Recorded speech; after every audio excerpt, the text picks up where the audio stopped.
Hola Nelkia, bienvenue dans le podcast Conversation avec le monde invisible. Ici, tu trouveras du contenu sur le développement personnel, énergétique et spirituel, mais surtout, on va parler du monde invisible. Je suis Camila Castagno, coach spécialisée en neurosciences et également thérapeute énergéticienne. Aujourd'hui, dans cet épisode, j'aimerais tout simplement continuer mon histoire de comment je suis arrivée à faire ce que je fais aujourd'hui. Et j'aimerais aussi qu'on parle de l'échelle de David Hawkins, du docteur David Hawkins, je ne sais pas si on le prononce correctement, l'échelle des niveaux de conscience. Ok? Mais continuons avec l'épisode du café.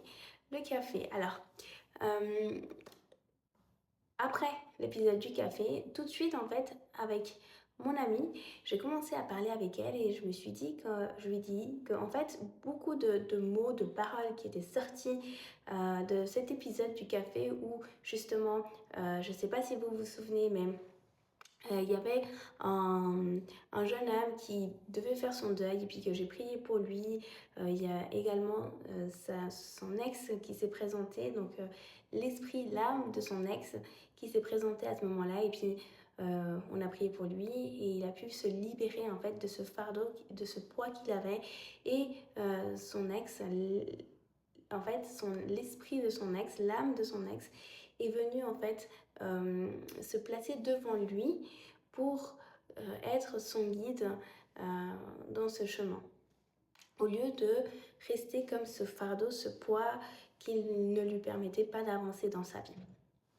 On était à là et ensuite j'ai commencé à parler avec mon ami et on a en fait discuté sur, sur ce qui s'était passé. Tout de suite, je lui ai dit que je ne comprenais pas parce que beaucoup de choses que je lui avais dit ne venaient pas de moi. Tous les concepts de suicide qui étaient sortis, comme l'explication de ce qui était le suicide et comment percevoir le suicide ne venait pas forcément de moi parce que moi j'avais d'autres croyances sur le suicide, des croyances religieuses et je disais à mon ami mais c'est pas de moi ce qui est sorti à ce moment-là et là j'ai compris en fait que ce que la médium m'avait dit en fait était réel, que au final je pouvais bien sentir ou me permettre en fait ce contact avec les défunts pour aider les personnes. Et en fait là, en repensant à ça, avec mon ami, j'ai compris qu'en fait ce monde spirituel, cette connexion avec ce monde-là était déjà bien, qui venait déjà depuis bien avant. C'est-à-dire que quand j'étais plus jeune, hein, j'avais travaillé dans un EMS avec des personnes âgées et pour la petite histoire, pendant 2 mois, en fait, 8 personnes âgées sont mortes et moi, j'avais la boule au ventre chaque fois que j'allais à l'EMS travailler. J'avais l'impression que je rêvais avec eux. J'avais l'impression que je savais qui allait mourir lorsque je rentrais dans la maison de retraite. Et une fois, je me souviens qu'en allant en fait dans le bus, j'ai vu un monsieur une personne âgée, un monsieur qui était dans la maison de retraite. Je l'ai vu dans le bus et je me suis dit mais qu'est-ce qu'il fait là alors qu'il devrait être dans la maison de retraite. C'était je crois 7 heures du matin. Je lui ai dit mais qu'est-ce qui se passe mais je l'ai juste vu comme ça de loin et à un moment je sors du bus et puis je rentre dans la maison de retraite et là on m'annonce qu'en fait cette personne-là était décédée. Et j'ai dit, mais je viens de la voir dans le bus. C'était impressionnant. Là, j'ai pas forcément pris conscience de ce qui se passait. J'ai pas non plus cherché à comprendre quoi que ce soit parce que c'était ma première expérience avec la mort, avec le monde du travail dans les soins. Enfin voilà, j'ai pas cherché plus loin. Et d'ailleurs, je me souviens que j'ai fait mon travail de maturité sur le deuil justement. Donc c'était assez impressionnant et lorsque j'ai parlé avec mon ami de cet épisode-là, je me suis rappelé qu'en fait ces ressentis, ce contact avec les défunts, je l'avais déjà auparavant. Et puis là en fait, tout un monde spirituel s'est ouvert à moi. J'ai commencé à développer certaines facultés pendant le sommeil, pendant mes rêves, mais aussi en soins en fait. Les soins se sont développés. J'ai appris une technique de soins énergétiques qui s'est modifiée, qui s'est perfectionnée avec ma connexion personnelle du monde énergétique et spirituel. C'est-à-dire que maintenant, moi, dans mes soins énergétiques, je reçois des informations, je canalise des informations, soit des anges, des guides, des défunts, enfin voilà, je m'ouvre complètement à l'énergie de la personne pour que la personne puisse accéder en fait à sa santé parfaite pour le moment avec l'aide de ceux qui doivent l'aider à ce moment-là. Ok, moi je dis souvent, je ne fais rien, je me connecte tout simplement à ton énergie et à tes guides je suis pour eux en fait un canal où ils peuvent descendre les informations pour que toi tu puisses comprendre ce qui se passe et puis c'est tout. Moi je fais rien, c'est pas moi qui guéris, c'est eux et c'est toi, grâce à leur connexion en fait, c'est toi qui te permet de guérir et d'amener à ta vie ce que tu dois comprendre pour libérer la situation que tu es en train de vivre, tout simplement. Ça n'a pas pu arriver, enfin je n'aurais pas pu travailler dans ce que je fais aujourd'hui si je n'aurais pas fait un travail personnel intérieur avant. Enfin, vraiment un travail profond en moi, mental, émotionnel, énergétique, spirituel et même corporel, au niveau physique.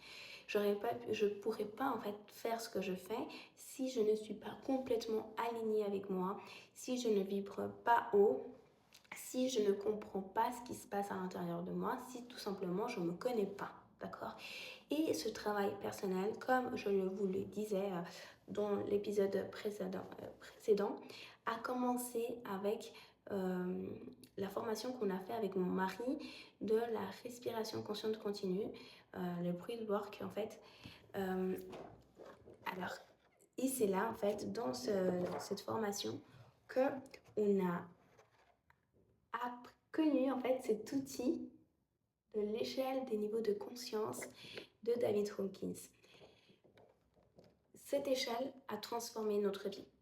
Cette échelle m'a permis de comprendre que nous vibrons à une certaine fréquence, que nous sommes de l'énergie en réalité, que selon ce que je vibre, je attire dans ma vie. D'accord? Cela m'a permis de comprendre qu'en fait, tout ce qui arrivait dans ma vie, c'était parce que je vibrais très, très bas. Je vais vous expliquer cette échelle. Cette échelle, alors, elle se compose de cette manière-là. Cette échelle a été créée par le docteur David Hawkins. Donc, il a évalué en fait les niveaux de conscience et il les a mis sur une échelle de 0 à 1000. C'est une échelle logarithmique. Donc, voilà, elle représente en fait certains niveaux, les niveaux de conscience. Donc, ça va de, par exemple, ça commence par la honte. Ça, c'est une échelle qui est en espagnol, mais ça va de la honte à la culpabilité. Donc, la honte, elle vibre à 20, la culpabilité, l'empathie, l'apathie. Donc, ne rien sentir pour l'autre. La souffrance, pour l'autre et pour soi, hein, être vraiment dans l'incapacité de sentir. La souffrance, la peur, le désir, la rage, l'orgueil, le courage, la neutralité, la volonté, l'acceptation, la raison, l'amour, la joie, la paix et l'illumination. Donc, chacune de ces étapes, de ces états de conscience, ont en fait une mesure spécifique. Donc, lui, il appelle niveau de calibre logarithmique. Donc, c'est une échelle spécifique qu'il a créée.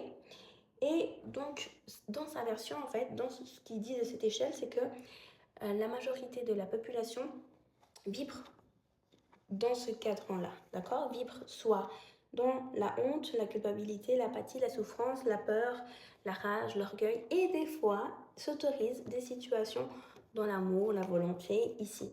Mais en général, elles vibrent toujours là, très très bas. Donc, elles vont attirer à elles des situations de basse fréquence vibratoire. Ok?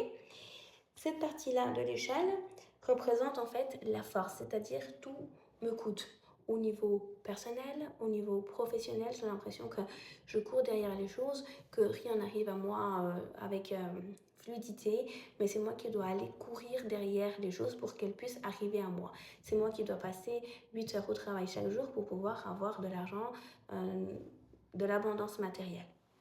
Ok? C'est cette partie-là de l'échelle. Tandis que lorsqu'on passe à la partie supérieure de l'échelle, qui est en réalité vibrer du coup plus haut, qui est vibrer dans le pouvoir, c'est-à-dire à ce moment-là, vibrer dans ce que moi je dis, vibrer dans la fluidité, c'est-à-dire je suis, donc j'attire. Donc j'ai pas d'effort à faire en fait. Je vibre dans le pouvoir, dans la création, la co-création de ce que je suis, dans la réalité du pouvoir que je suis, dans ma puissance intérieure, c'est-à-dire je suis de l'amour, donc en conséquence, je reçois de l'amour, je suis de l'abondance, donc en conséquence, j'attire de l'abondance. Ok? Il n'y a aucun effort à faire, c'est une conséquence de qui je suis. Ça, ce serait les niveaux plus hauts. Ok? Donc, en gros, il dit que lorsque tu traverses le seuil de vente de son échelle, ok, tu commences à vibrer dans le pouvoir. Ok? Alors, oui, mais à quoi ça me sert? C'est-à-dire, ça te sert à te dire que quand tu sens de la culpabilité, parce qu'il y a eu une situation X qui te fait sentir de la culpabilité, tu es en train de vibrer très bas, donc tu vas attirer des situations de la même fréquence. Ok? Si par exemple tu me dis, Camilla, j'aimerais attirer de l'amour, ok, donc commence par vibrer de l'amour. Si tu commences à vibrer de l'amour, c'est-à-dire 500, c'est-à-dire tu commences à te sentir toi-même amoureuse de toi, tu commences à tomber amoureuse de ce qui t'entoure, de la nature, de tout ce qui est en toi. Si tu vibres en amour, tu vas recevoir de l'amour. Ah Camilla, mais je veux de l'acceptation. Commence par sentir de l'acceptation. Commence par pardonner. Commence par accepter les autres. Et là, tu recevras, tu attireras de l'acceptation. Ok? Donc, cette échelle, en fait, m'a permis de comprendre que c'est ma responsabilité de être dans cette moitié de l'échelle. C'est ma responsabilité. Tout ce qui arrive dans ma vie, en fait, c'est une conséquence de qui je suis. Donc, si moi, j'attire des situations difficiles de basse fréquence, c'est parce que je suis en train de vibrer bas. Donc, automatiquement, je me dis, il faut que j'arrête, il faut que je vibre haut pour attirer des situations de haute fréquence. Voilà. Et comment j'arrive à faire ça? Avec le travail personnel, c'est-à-dire en conscience, à faire un travail personnel, mental, énergétique et surtout émotionnel, parce que ça représente nos émotions, d'accord? Ça représente nos états émotionnels et spirituels. Donc, si moi je me sens en colère, par exemple, je vais attirer des situations c'est marqué là, de rejet, de situations très basses de fréquence. Si moi je suis dans le désir, si je désire quelque chose, je veux absolument ce voyage-là. Si moi je suis dans ce désir, en fait, qu'est-ce qui se passe? Je me retrouve en fait avec un sentiment de carence, de que j'ai besoin de ça pour me sentir bien. Donc en fait, ça ne peut pas arriver en moi. Il n'y a que des situations de carence, entre guillemets, qui vont pouvoir arriver en moi. Parce que moi, je suis en train de vibrer bas dans le désir, donc dans le manque. D'accord? Je manque ça pour être bien. Donc, c'est une basse fréquence vibratoire. Ok? Alors ça, c'est pour ce qui est en fait de l'échelle de David Hawkins. Comme je le vous disais, c'est un des premiers outils que moi j'ai utilisé pour faire un travail personnel sur moi. Ça, avec de la méditation, de l'introspection, un travail vraiment de développement spirituel m'a permis de comprendre en réalité ce que je suis, ok? Ce qui vibrait en moi et de me connecter beaucoup plus à ce monde spirituel qui m'entoure. Pardon. Donc à ce moment-là, en fait,